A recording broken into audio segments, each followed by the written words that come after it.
तो अमेरिका ने भारत के खिलाफ जो चाल कुछ महीने पहले चली थी, अब उल्टा उसी पर भारी पड़ती हुई नजर आ रही है, क्योंकि अब भारत की तरफ से अमेरिका से इंपोर्ट होने वाले कच्चे तेल पर पूरी तरह से रोक लगा दिया गया है, जिससे अमेरिका भारत में कच्चे तेल को नहीं भेज पा रहा है। और यूनाइटेड स्टेट जो अभी तक भारत में भारी भरकम मात्रा में कच्चा तेल बेच करके मुनाफा कमा रहा था, अब उसको भारी मात्रा में नुकसान उठाना पड़ रहा है। जहां पिछले कुछ महीने पहले अमेरिका और सऊदी अरब जैसे देश मिलकर कच्चे तेल की कीमतों को बढ़ाने में लगे हुए थे, उनकी यह कोशिश उल्टा उन्हीं के ऊपर भारी पड़ चुकी है और भारत ने यूनाइटेड स्टेट से कच्चे तेल को न इंपोर्ट करने का फैसला ले लिया है और अब वेनेजुएला के ऊपर लगाया गया सैंक्शन हट चुका है, जिससे वह भारत को सस्ते दामों में कच्चा तेल बेचने के लिए तैयार है। पूरी अपडेट क्या है इस वीडियो में समझते हैं, लेकिन वीडियो में आगे बढ़ने से पहले भारत की तरफ से लिए गए इस शानदार फैसले के लिए वीडियो को एक लाइक करके चैनल को सब्सक्राइब जरूर कीजिएगा। वैसे देखा जाए तो भारत ज्यादातर क्रूड ऑयल ओपेक और ओपेक प्लस कंट्रीज से खरीदता है, जिसमें कतर, यूएई, सऊदी अरब और अमेरिका समेत मिडिल ईस्ट के कुछ देश शामिल हैं। यहाँ तक कि रसिया से भी क्रूड ऑयल परचेज किया जाता था, लेकिन बीच में रसिया के ऊपर कुछ सेक्शंस लगाए जाने के कारण भारत रूस से तेल इंपोर्ट नहीं कर पा रहा था। लेकिन जब रूस और यूक्रेन के बीच युद्ध शुरू हुआ तो रूस ने भारत को सस्ते दामों में कच्चा तेल खरीदने का ऑफर दिया, क्योंकि उस समय रूस को युद्ध लड़ने के लिए काफी ज्यादा पैसों की जरूरत थी और रूस के द्वारा भारत को दिए जाने वाले इस ऑफर का फायदा हुए भारत ने भारी भरकम मात्रा में सस्ते दामों में रूस से कच्चा तेल खरीदना शुरू कर दिया। और आपको जानकर हैरानी होगी कि रूस से खरीदे गए कच्चे तेल को रिफाइन करके भारत ने यूरोपीय देशों में डीजल और पेट्रोल को बेचना शुरू कर दिया, जिसमें भारत को काफी ज्यादा मुनाफा भी हुआ और यूरोपीय मार्केट में पांव जमाने का मौका भी भारत को मिल गया। और आपको बता दें कि पिछले साल 2023 में हमने लगभग 49.6 मिलियन टन कच्चे तेल का आयात किया, जिसमें सबसे ज्यादा क्रूड ऑयल केवल रूस द्वारा खरीदा गया है। और पिछले साल भारत के लिए रूस सबसे बड़ा कच्चा तेल एक्सपोर्टर कंट्री था। और इसी बीच जब भारत रूस से सस्ते दामों में कच्चा तेल इंपोर्ट कर रहा था, तो मिडिल ईस्ट के सभी देशों समेत यूनाइटेड स्टेट, सऊदी अरब और यूएई जैसे देश मिलकर कच्चे तेल की कीमतों को बढ़ाने में लगे हुए थे। और यूनाइटेड स्टेट चाहता था कि भारत जो सस्ते दामों कच्चा तेल इंपोर्ट कर रहा है, उसकी कीमत बढ़ाई जा सके,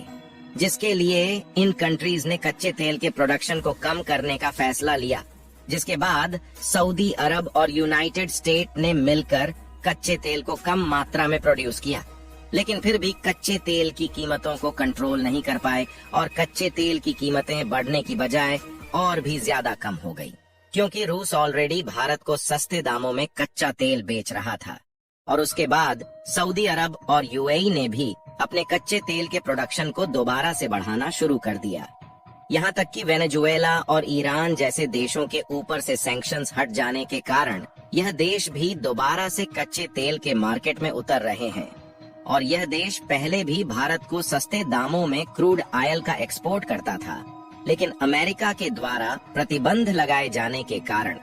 अभी तक यह देश भारत को कच्चा तेल नहीं बेच पा रहा था।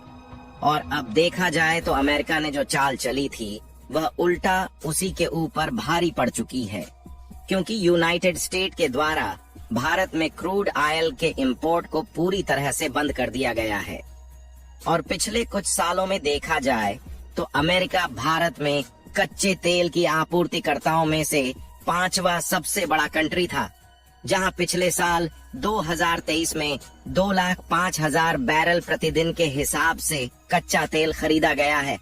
और भारत में अमेरिका से कच्चे तेल के इंपोर्ट को बंद करने के बाद अमेरिका को कितनी दिक्कतों का सामना करना पड़ेगा, इसका अंदाजा आप लोग भली भांति लगा सकते हैं। और भारत ने अमेरिका के साथ जो किया है उसको अमेरिका सदियों तक याद रखेगा, क्योंकि ऐसा पहली बार हुआ है जब किसी देश ने अमेरिका से कच्चे तेल को खरीदने पर रोक लगाया हो। वैसे देखा जाए तो भारत की तरफ से भी डायरेक्टली कच्चे तेल के इंपोर्ट पर रोक नहीं लगाया गया है। इसके लिए लाल सागर में हुती विद्रोहियों के अटैक का कारण बताया जा रहा है। जिसके साथ साथ अमेरिका से क्रूड ऑयल इंपोर्ट करने की बजाय बेस्ट एशियन कंट्रीज से किया जा रहा है। और पिछले 1-1.5 महीने में रेड सी क्राइसिस की वजह से रसिया और अमेरिका से आने वाले शिप के रूट डिस्टर्ब हो चुके हैं, जिसके कारण वैसे भी अमेरिका और रसिया से भारत में कच्चे तेल का इंपोर्ट बहुत ही कम हो गया है। लेकिन भारत के लिए अच्छी बात यह है कि भारत में इन देशों से ज्यादा सस्ते दामों में कच्चे तेल का इंपोर्ट इराक, यूएई और सऊदी अरब जैसे देशों से किया है। और पिछले महीने जनवरी में हमने सबसे ज्यादा इराक से कच्चे तेल को खरीदा है। अगर इराक की बात की जाए तो यह एक मुस्लिम देश है जो कि पाकिस्तान और भारत दोनों का काफी अच्छा दोस्त है। लेकिन जब बात भारत और पाकिस्तान के बीच हो तो इराक ने पहले भी भारत की बढ़ चढ़ करके मदद की है। और इराक की इकोनॉमी चीन से भी ज्यादा मजबूत है, यानी कि इराक का भारत के साथ हाथ मिलाना भारत के लिए काफी ज्यादा मददगार साबित हो सकता है। जहां भारत और इराक के बीच के ट्रेड रिलेशंस पहले से भी काफी अच्छे रहे हैं,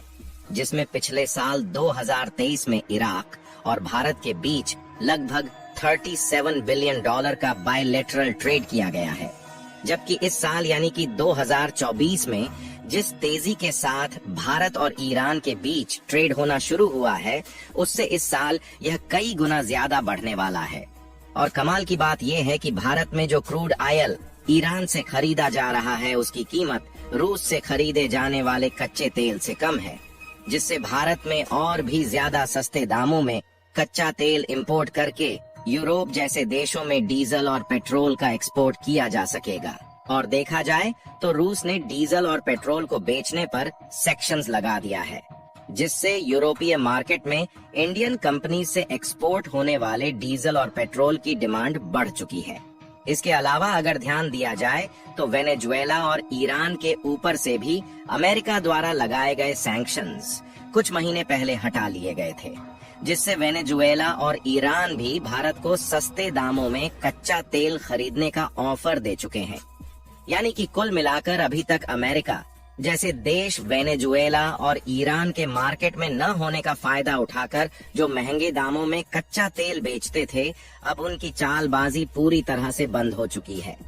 यही नहीं, इसके अलावा कुछ दिन पहले रेड सी क्राइसिस की वजह रसिया से खरीदे जाने वाले कच्चे तेल पर भी रोक लगा दिया गया था। और नेचुरल गैस को देखा जाए तो नेचुरल गैस के लिए भी कतर भारत को ऑफर दे चुका है, जिसमें भारत की एक कंपनी द्वारा $78 मिलियन की डील फाइनल की गई है, जहां 20 सालों तक कतर भारत में नेचुरल गैस एक्सपोर्ट करेगा। यानी कि कुल मिलाकर भारत को नेचुरल गैस और कच्चे तेल के इंपोर्ट के लिए पहले से कम कास्ट चुकानी पड़ेगी, जिससे इंडियन मार्केट में डीजल और पेट्रोल के साथ साथ एलपीजी के दाम कम हो सकेंगे। बाकी आप लोगों का इसके बारे में क्या सोचना है, अपनी राय कमेंट में जरूर बताएं। और भारत के द्वारा लिए गए इस शानदार फैसले के लिए वीडियो को एक लाइक करके अपने दोस्तों तक शेयर जरूर करें, ताकि उन्हें भी जानकारी मिल सके। साथ ही इसी तरह और भी जानकारी से जुड़ी वीडियो देखने के लिए चैनल को सब्सक्राइब करके बेल नोटिफिकेशन को ऑल पर जरूर सेलेक्ट